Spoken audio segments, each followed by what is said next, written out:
Hey gamers, if you like simple roll and writes with lots of options and you want to check out Locus, let's take a look at how this game plays. Hey gamers!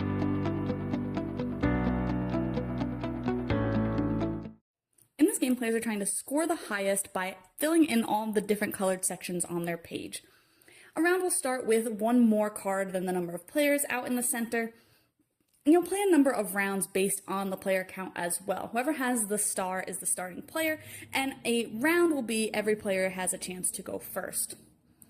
If a player takes one of the rainbow shapes, then they can put it in any of their grids. Otherwise, they will put it in the color that matches that shape. So I would put this shape in my red section. You can flip and rotate all the shapes as necessary, and there is some reference for that as well if you need it. If a player takes a card that has a coin on it, they'll also fill in a coin on their board, which they can later spend for certain abilities. Spending one coin lets you change the color to a wild, so instead of putting this in red, if I spend a coin, I can put it in any of the sections. Spending 2 coins lets you put 2 wild blocks anywhere that you want, so I can fill in just a single square anywhere that I want. And spending 3 coins allows you to, after everybody has taken cards, so this was a 4-player game, all 4 players took a card and this one was left over. Spending 3 coins will allow you to then use that shape, the leftover shape, as well. And in this case, you could put it wherever you want it. Otherwise, you still have to follow all normal placement rules. All of these sections have at least one bolded box, except for red, that is the only one that is the exception. So you do have to start any shapes when you start any of the colors in one of the bolded boxes, or start next to a shape that you've previously built.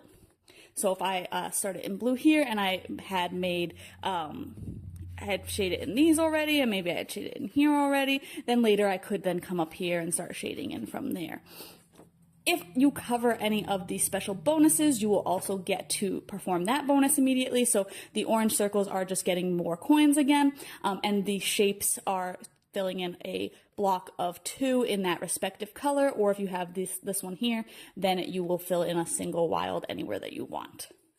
All of the colors score differently as well. Blue will score depending on how high you get. You don't have to fill in the rows completely. You just want to get as high as you can. Red will score based on which of the different blocks you fill in completely. So I fill this one in completely, I get 14 points. Green, again, you're going to start from this bolded box and fill in to reach the edges, and you'll score 8 points for each of the edges that you reach. Purple, you want to connect all of those bolded boxes, so you can start from any one, and then you just want to make shapes so that they connect all of them, and then depending on how many you connect, you'll score that many points.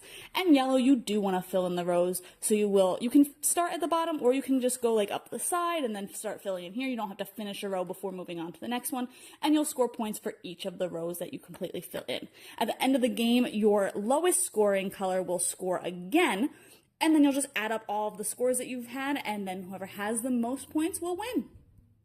If you've played a themeless roll and write before, then it's probably going to feel pretty similar to this.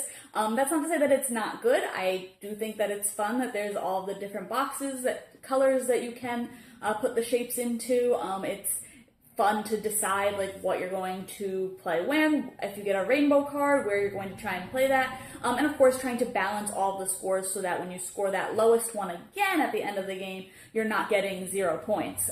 So that's definitely a little bit interesting, a little bit puzzly, but at the same time, like I said, it feels like a lot of other of the themeless roll and writes that I've played where there's just colored boxes and you're filling them in with the shapes.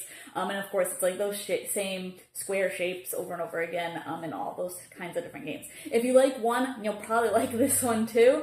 I do like that there is a little bit of strategy in those coins, being able to change the color of things, buy extra shapes and things like that to kind of fill in your boxes a little bit more. That can definitely be really helpful at the end of the game especially. But like I said, if you like roll and writes, if you like roll and writes that don't have a lot of theming or anything like that, then you might definitely want to check this one out. But you can see my full thoughts on the blog today. Decide if this one's for you.